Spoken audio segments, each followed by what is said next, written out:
Good morning, everybody. Got my coffee, got my vape. Let's talk a little.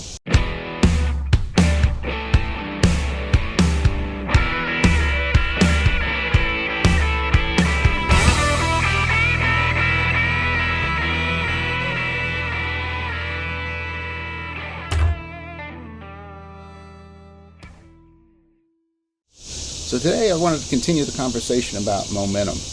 But first, I wanted to tell you a little funny story that happened to me at my estate sale on Friday, I think it was. I did the haul video on it. It's the one with the mixer. So anyway, I was parked out on the street, and they didn't allow anybody to park in the driveway. Long, winding driveway leading to a house. Front door had a glass outer door, and the inside door was open. And that mixer was pretty heavy. That little mixer, it's only a little bit bigger than a really nice home mixer, but it probably weighs a good 40 pounds. So I decided after I bought everything, I carried all my light stuff out to the van, decided to go ahead and back in, pull into the driveway so that I could pick it up. So I did, pulled into the driveway. It had one of those little parking areas that come off the side of the driveway close to the house. So I got up there and I backed that van in and maneuvered it and backed it all the way up really good. Got out, opened all the doors, moved my stuff around inside the van so I could fit that in there. And then I started walking towards the door. I looked at the door and saw that there was the glass outer door with the end door open. So I started walking towards the door to go pick up my stuff. And all of a sudden I noticed that I hear a dog barking from the top floor of this house.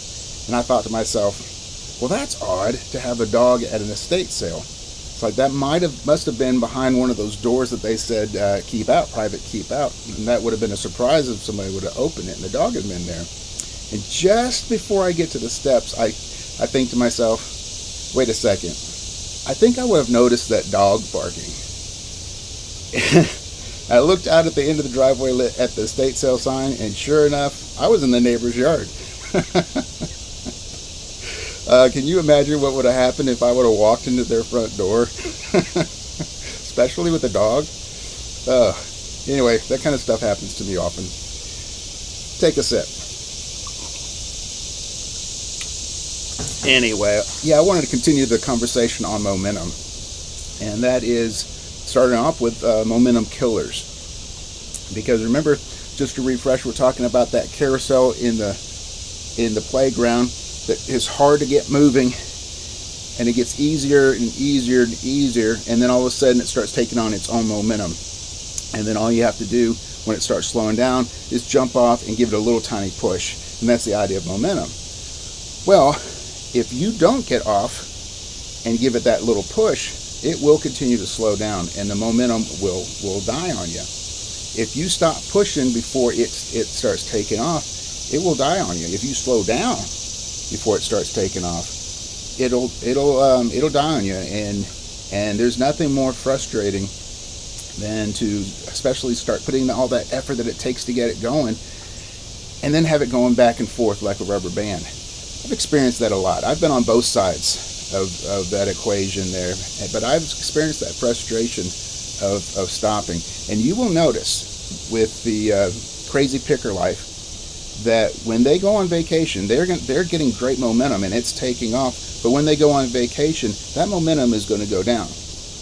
Now he knows that because that's the reason why they have that big BHAG, big hairy audacious goal to get to the level that they're getting to, because he knows that it's going to slow down. So they want to make sure that they have enough momentum to carry them so that it's still spinning when they get back, and it doesn't take as much effort to start getting it back again. So not only will it carry them over because it's running on its own, it'll still be manageable when they get back. So if you plan on doing the momentum, consistency is the most important thing.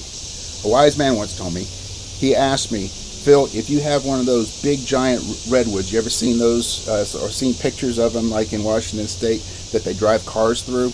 They cut out the center and they drive cars through this big giant redwoods.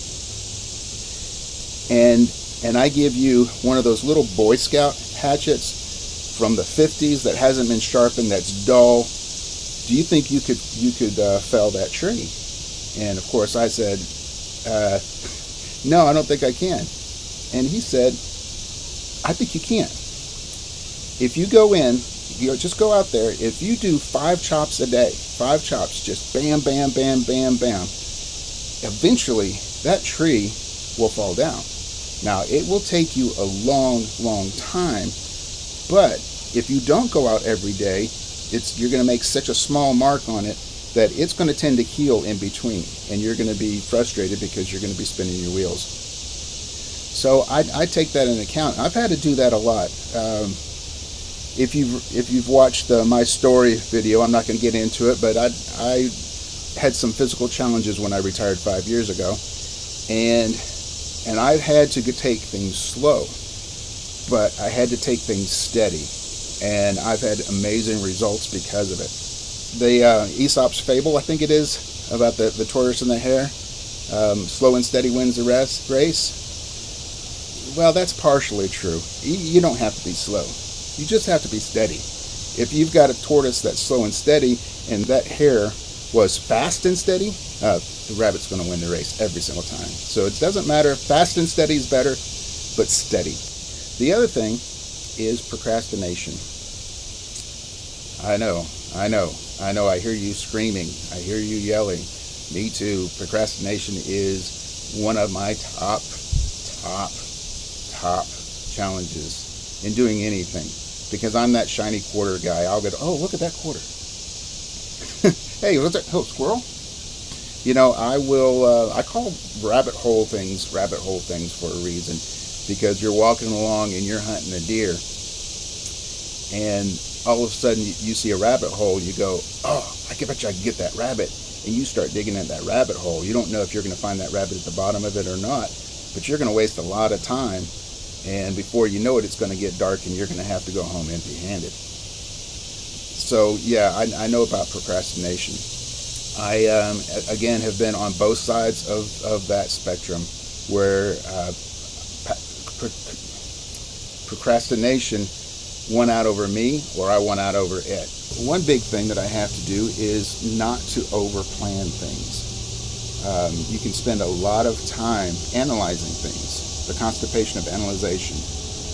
You plan, you make sure you get all your ducks in a row before you get going. You watch all the videos, you look at all the spreadsheets, you figure out everything. Now, planning is important, but over planning will definitely get in the way. It's another form of procrastination.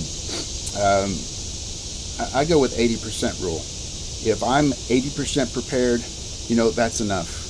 That's enough to get going, and then just jump. Let me see, I've got it written down here, the author of a really good book. Mel Robbins put out a book, an audio book, called The 5-Second Rule.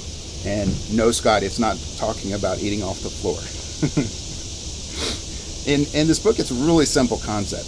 It's the idea, if you think about doing something, you count backwards. You go 5, 4, 3, 2, 1, and then you go.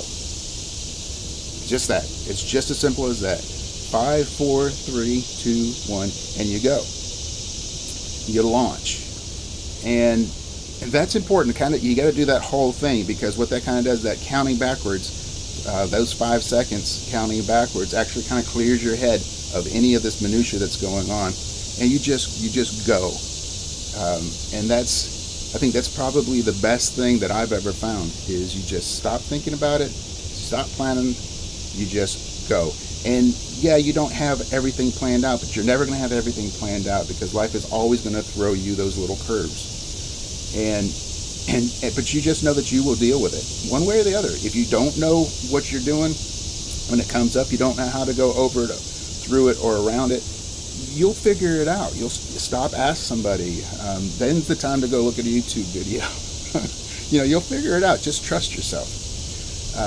But you won't know. There's no way to plan everything that's going to happen. So 80% go.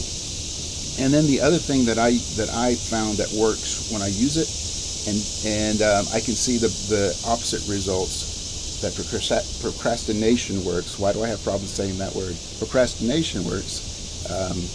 and wins out if I don't use it. And that is planning my day the night before. It doesn't have to be right before I go to bed. I'd rather not be thinking about things like that because I have a hard time turning my brain off. But at some point I just say, tomorrow I'm going to do this. Tomorrow I'm going to clean up that mixer. I'm going to get pictures taken of it, and I'm going to get it listed. And then I'm going to do this, and this. Now, it does kind of help for me to write it down, especially, and that's where the whiteboard actually works really good for me, because I have to put it in a place that I will be walking by, and I can't miss it, because I'm not a great note taker. Oh, I'm a great note taker. I'm list maker. I'll make lists all day long, but the problem is I'm not great at remembering to look at them. They don't do much good that way. So anyway, writing it down is good, because then I can stop when I start going down that rabbit hole, or I stop and go, okay, what do I need to do now, which is a brain killer for me. And that's has a little bit to do with my brain fog, but it's always that way. I always get confused if I have too many options to think about and try to pick out at that moment that I have to do it right then. Earlier, it's great to have options, but at the time of movement, yeah, options will just boggle my mind, and that'll put me in that constipation of analyzation. So anyway, if I plan that out, when I get up in the morning, I'm done my coffee, my vape, my stretches, and then I'm all ready to go. And at that point, it's a little bit later. It takes me a while to do all that. Stretches takes me 45 minutes to an hour, sometimes an hour and a half, depending on how I feel that day. So it's a little bit later in the morning. I don't have that much time as I would like before lunch. I do most of my best work sometimes in the morning. So if I don't know exactly what I'm going to do and go to it and launch, then I will, procrastination will take over, and I will find things to do that sometimes they're important things, but they have absolutely nothing to do with the progression of my business and selling, listing, and buying. So yeah, that's a helpful tip. You'll find your own. Matter of fact, if you've got any helpful tips that you use to overcome procrastination, put it down in the comments. I'd love to hear it. I'd love to start the conversation. Also, put down there if there's something that is heavy on your heart that you would like for us to talk about on this Coffees with Phil. I'm going to run out of stuff eventually. I haven't lived that long. I've had a pretty full life, but I haven't lived that long. I'm going to eventually want to get some suggestions on what to talk to. So anyway, one last thing I also wanted to ask everybody, have you experienced this? And I call it the COS effect, COS, commonality of stuff. It's a weird phenomenon. It doesn't matter if I'm doing yard sales or if I'm doing estate sales, and probably thrift shops would be the same thing. I see something that I've never seen before, and then that thing turns up at every single estate sale. I see it over and over and over and over again, and then I don't see it again the next week. And it doesn't have to be a rare thing. It can be something just very common, but I just haven't seen it at the estate sales or haven't seen it for a long time. But yeah, it's really weird. So if you guys experience that, let me know down in the comments. So anyway, that's it. Hold on just a second. Yep, that's all I got for today. So if you like this video, please hit the like button, share, subscribe, hit the little ringy-dingy thing. And as always, no matter what tune life plays you, always find your groove. Thanks for sitting with me. Come back and see me.